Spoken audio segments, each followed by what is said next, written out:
Hello everyone, welcome to another video for the channel.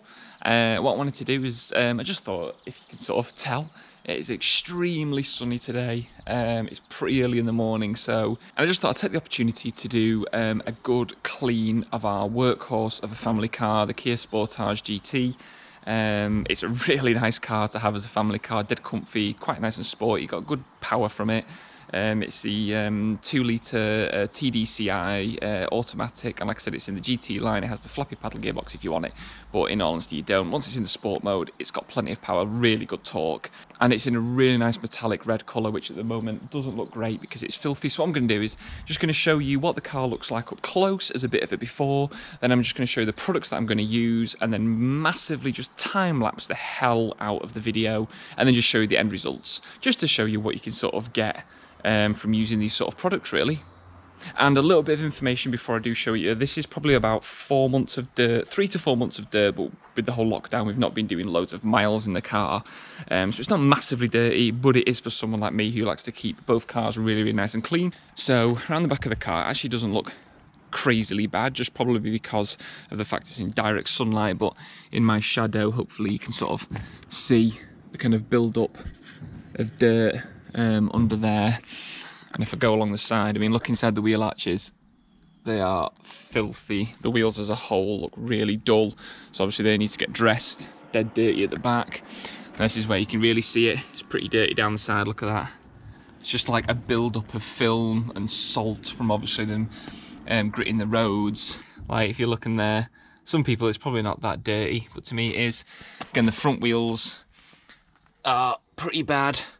Really dull, dirty inside. The top of the car, not sure how well it picks it up. Let's see. The sand, which has come from the Sahara, which is crazy. So to think what I'm touching there is, yeah, sand from the from Africa, which is pretty mad. But yeah, it's pretty much all over the car. The front's actually not massively that bad, but everything just looks quite dull.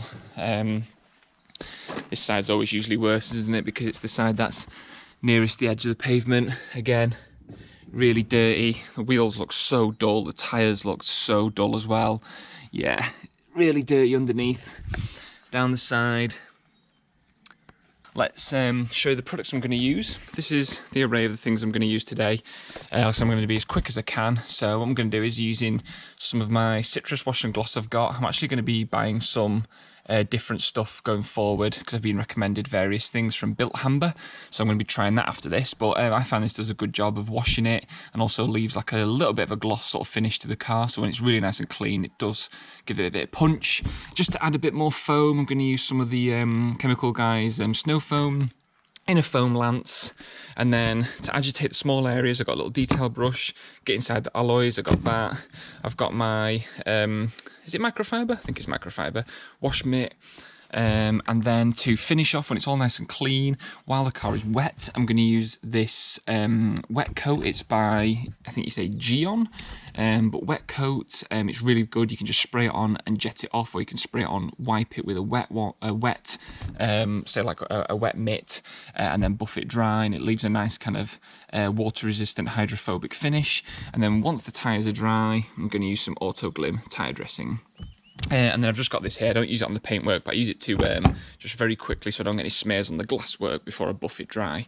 So that's enough talking. Let's get the camera set up and do a big time lapse.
process now is I'm just going to wet the car, basically spray this on, and then use a bucket with just some cold water in, very quickly wipe off, rinse off, and then the car's protected.